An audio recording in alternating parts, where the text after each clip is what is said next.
Hey, what's up guys? This is Anthony from Anthony's Customs, and for this review, we are looking at the SH Figuarts Dragon Ball Z Son Goku, the Kind-Hearted Saiyan. This is the newest standard Goku figure using the new body with the patent pending, maybe patent approved, I doubt it, shoulders, which are just ball sockets. This is what I'm sure some people will say is the best go-to Goku. I don't know, at this point there are so many different Gokus and they all have some benefits, I would say, and this one definitely has some downsides.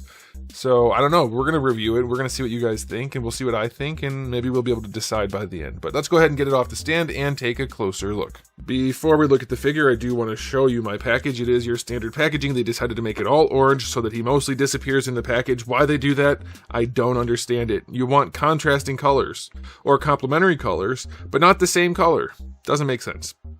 But there's the figure there. That's what he looks like. There's his shoulder. Maybe they wanted to put the patented shoulder right there. That's a weird shot there. There's a hand. These are decent. Faces are nice. And then we have our tiny photos on the back because Bandai is set in their ways of making the back as ugly as they possibly can. Okay, so here's the figure.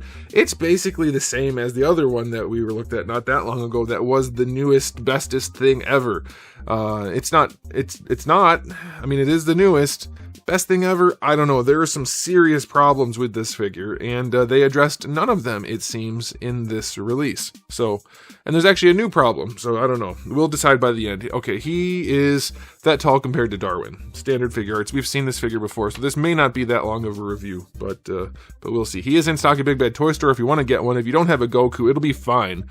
Like, they're all fine. I guess some of them are terrible, but this one's going to be fine. But it definitely has some issues you should know about, so stick around for the review. He's about 5 and, let's say, 5/8 to the top of his head, not counting his hair. That's going to make him about, we'll say, 14.3 centimeters. You know, Goku size. And yeah, it looks good. I think this is probably one of the better looking Gokus. The shading that they're doing is just ridiculous, though. It's just some dark red-ish, like burnt umber type shading on the pants right there on the front, and that's it. Nowhere else. Looks ridiculous. Bandai, what are you doing? You're embarrassing yourselves. You guys used to make such nice looking figures. This looks like a Dragon Stars figure. The bare plastic everywhere is just nuts, except for this painted part. This whole chest area is painted. And I don't know how well it's showing up on camera, but it does not match the neck, head, or arms. I think it looks better on camera. The painting is clean enough, but the color is not right, because the PVC does not match the paint in terms of color or the opacity. It's just not right. Like I said, the shading on the pants only is just not good either. It looks so freaking cheap, and it's not the most expensive figure, but they're going to reuse this mold at least a few times. They could spare a few cents and throw some paint on it to make it look like a collectible, like they used to. It's so plasticky. So plasticky. Man, that's a bummer. But otherwise, it looks okay. I mean, aesthetically, it's basic. If it had paint and wasn't glossy in half the places, it would be much, much, much better looking. The sculpt, I think, is pretty good overall. Maybe not perfect. I still think the hair is not quite right. Although on a couple of the colored hair versions, the ones that are coming out soon, it actually looks much, much better. I don't remember which one offhand, but I know there's at least one, I think 2, that look way better than this. They hate giving him enough hair. Is that not pegged in because it can't be? Oh, it can. No? Maybe. There might be a little gap there behind the ear. Be aware of that.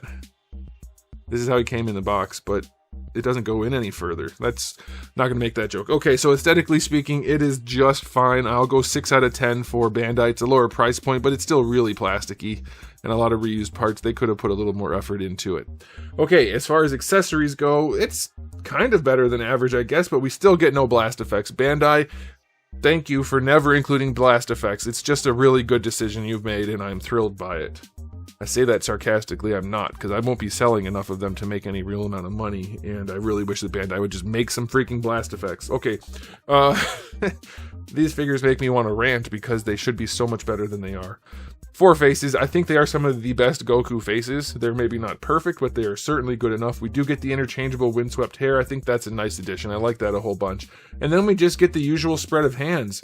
That's it. It is a more standard release, but how many standard releases can we do without including a blast effect? Come on. 7 out of 10 for accessories. Give us a blast effect, some aura, a charge effect, anything would do at this point. Anything would do. Okay, now for the articulation, this is supposed to be the cat's pajamas, the new slice of bread. That's not a saying at all, but it could be if you try hard enough. The articulation's not particularly good. There are some serious problems with it, but I'll show you anyway. All right, and then, like I said, it is basically what we looked at before, but I'm going to do it. So we have the ball hinge with the crooked ball peg that goes into the back there and a ball peg that goes down here. That just makes it super annoying. Some people are saying they're doing that to make third-party companies not able to copy them or whatever. That's the most ridiculous thing I've ever heard. They can make whatever ball hinge they need to copy or to make parts for or whatever. That is definitely not it. It is just poor design. I don't even know how somebody came up with that idea. It makes zero sense. But, like, you can get the head to move around, but it's super annoying. It does an extendy thing because of the way they've done it, which you don't need to do. He still doesn't look up very well. He looks around, but being on a crooked ball hinge, you have to do a little bit of a shimmy sometimes to get it where you want it. The neck is on a ball peg down there. It doesn't have a ton of range. It doesn't want to lean to the one side. I guess it will a little bit. It doesn't really want to go this way too much. But also, this is super annoying. You have to interchange the heads, right? That's like one of the features because you have the two different hairs. But that being at an angle just freaking sucks at being fun. It is the most obnoxious thing to reconnect. This is the best way to do it. You pop everything off and put it straight down. And then you have to put everything back on.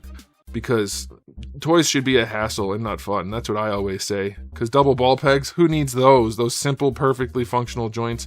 We need to overcomplicate everything at Bandai. Alright, so the head is just whatever. The shoulders, they work okay. He can get across here, but it's not like it's particularly good looking. So that's fine. The shoulders on the regular Gokus were never really that big of a deal. These are better, sure. They do work. You can raise the arm up. It's the shoulders on the armored figures that matter the most. I've yet to see one that actually functions really well. This is fine. The butterfly joint is okay. It's overly complex, but it does work, so I won't complain about that. You do get your rotation, of course, but that might get become a little bit of a problem the way they've done that, since this part doesn't rotate. Bicep swivel is fine. Double jointed elbow. It's okay. It's not the best thing, but it's fine. And then the wrists are on little ball hinges. These are separate pieces now, so that's okay.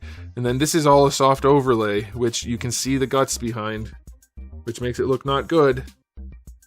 Because Bandai overthinks everything except for, like, the good stuff, which is weird. But watch this. This is the thing that, like, so many people tried to justify this for posability, and it's just the most ridiculous argument.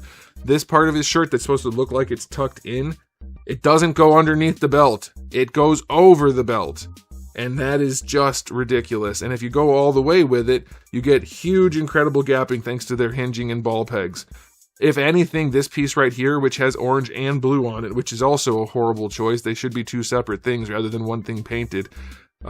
It should be way higher up because it's already a hollow cavity. But no, they can't do that because they put too much crap in there for the shoulders.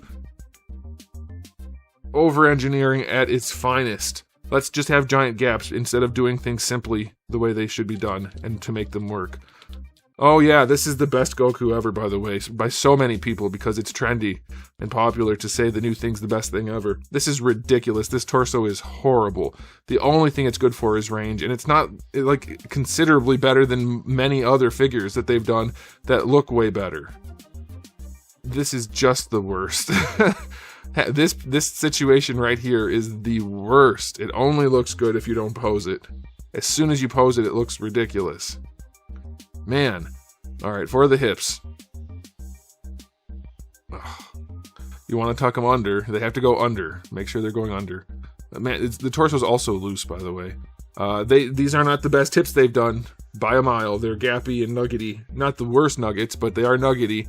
Decent enough range, but they don't look great, and they love to flop. Like, there's a decent amount of flop in there. They're not loose, but there are spots where they're floppy.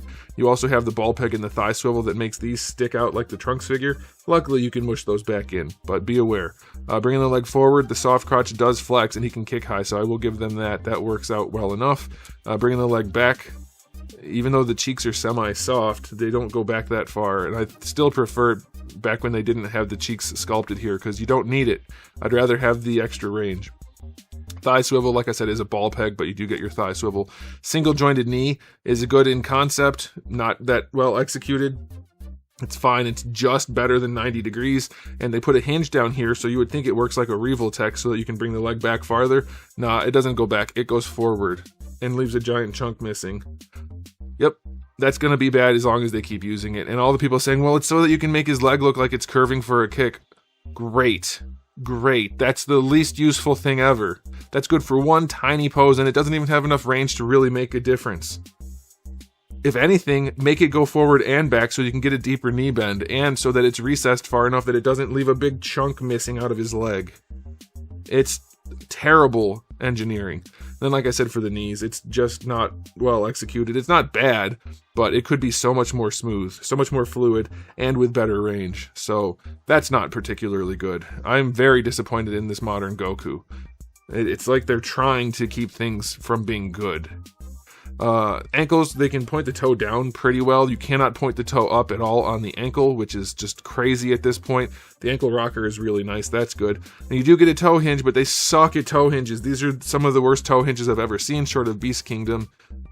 These are really bad. They're loose and very horribly designed. And on top of all of that, they made the ankle joint metallic blue. Why? Why did they make that metallic blue? I will never know. These are not metallic, they're just a little bit shiny, but the joints are metallic. So his articulation blows in so many ways. Can it pose? Yes. Is it going to look good doing it? No. And do most of the joints work as well as they should? Definitely not. This thing is over-engineered and undercooked. It is not good in terms of engineering and design. I will give the articulation on this guy. I don't know what I gave it the first time, but having looked at it again, I'm very dissatisfied. I'm going to go 5 out of 10. Anybody can make a figure have good range if it's ugly as hell while doing it. Bandai should do better. They know better. They can do better. Their Kamen Rider figures, especially the SS ones, pose like a dream. And they've made enough Gokus at this point that they should be able to do it with their eyes closed and make it look good and function. And this does neither of those things very well. I'm going to give this an overall rating of, since it's cheaper, it gets a little bit of slack, but it's still not a very good figure. I'm going to say 4 out of 10. It is just so incredibly underwhelming for Bandai, the company of import companies, to make such a dumpy figure. They don't even have the same styling going on from leg to leg. This is a harsh, faceted fold right here, and then over here it's really soft.